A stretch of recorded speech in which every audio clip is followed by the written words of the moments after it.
Hello there. Good morning, everybody. This is Jennifer with Help My Newsletter, and I'm going to just share with you kind of briefly, not very in depth, but I'm just going to give you at least an overview of how I built a workaround so that I could highlight a latest edition version at a static link inside of my website so that I could highlight, whatever the most recent edition of my newsletter is.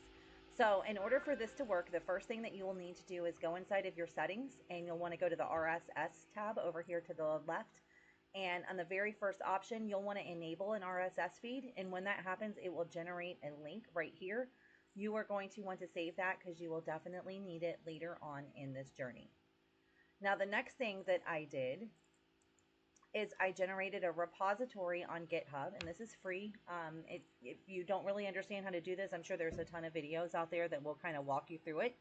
But I named it latest edition, and inside of it, it is set up to run a workflow that is powered by a script, and it publishes everything to a page once it runs its magic. And I did this two different ways. You'll see that I have a CNAME in here. That's because I wanted to have a link that would work without any iframes, because I find iframes kind of irritating.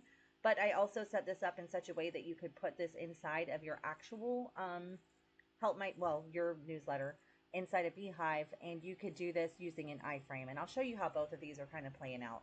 But the first thing I wanted to do is kind of share with you that there is a workflow in here. And what it basically does is it's pulling from my XML, which is my RSS feed, and it is only grabbing the very first one of the posts that is in there. So whatever is the most recent post. And it works together with a Python, which I will kind of show you a little bit after this. And what it does is just kind of generates and fires off an update at a regular set cron job, and it will kind of just keep things running in the background. Now, the workflow is not very in-depth. It's 44 lines of code, so this is not something that you're going to have to sweat over for 28 years to get it to go. The Python is a little bit more in-depth, and this is where you can kind of make things a little bit more personalized to your particular newsletter. Inside of here, it is pulling that feed. This is my feed for my RSS. And it's kind of setting things up to go on a background that is black, because I kind of do a dark mode background inside of all of my newsletters. And it's pulling everything in, and there were a couple of hiccups that I ran into when I was creating this, so I had to go inside of here and generate some changes. The first hiccup is that any native Beehiiv things like polls, ads, your referral blocks, none of these are going to work inside of here. So what I did is I just taught it to skip those blocks. But if you have any kind of a border that is on the template of yours, in my case, I had a cyan border around my polls. It would show up as this long divider line that was driving me crazy. So you kind of have to play with this and tweak it and get it just right. But this is a little bit longer of a code. It's 127 lines, but still, this is nothing that's like super duper insane. I'm sure that you could figure out how to do this. And once all of these are inside of my area, it will fire off to an index page that I have set up, which will show you how to update the last edition.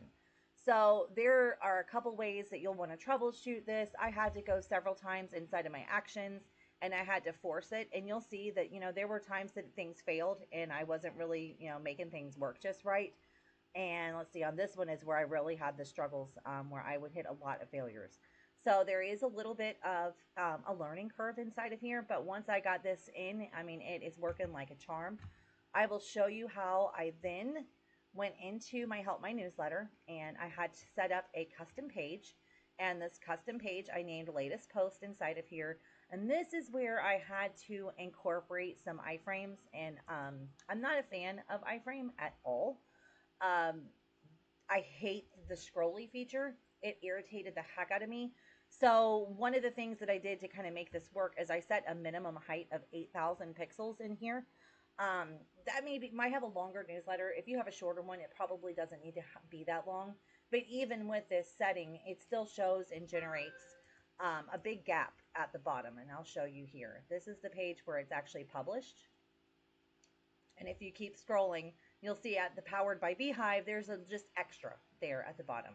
I'm working on a way that I could pop in some stuff in there. I'm thinking about maybe making my own native ads or something else that I can pop in there, just if it can read in the Python that there's going to be extra space, it can pop something in there. I haven't done that yet, and you might want to ask me what I do later when I play with it.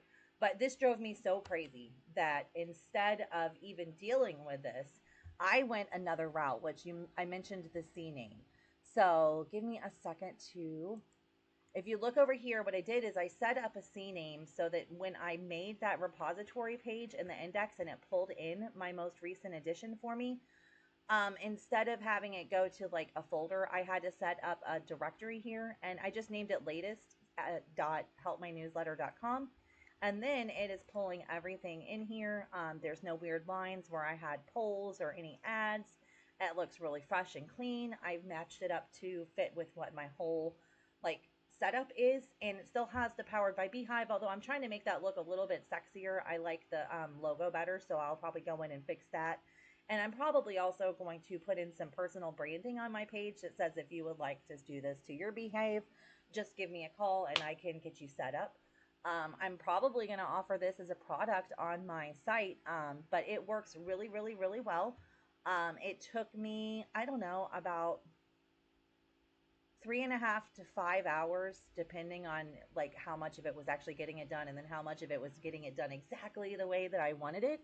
But now I'm super excited. Anytime an edition comes out, it's just going to automatically upload. It can go right here, which means that inside of my welcome automations and my welcome email, I can always say, check out the latest edition, and there will be an easy link to go there.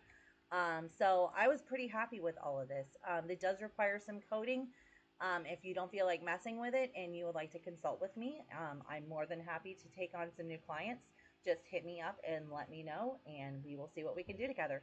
But hopefully this little loom helps you realize that what you want is possible, but it is going to take a little bit of out-of-the-box thinking, a GitHub account, and the patience to do some testing, or the willingness to just hire me to do it for you. So I hope this helps, and I will talk to you guys again soon.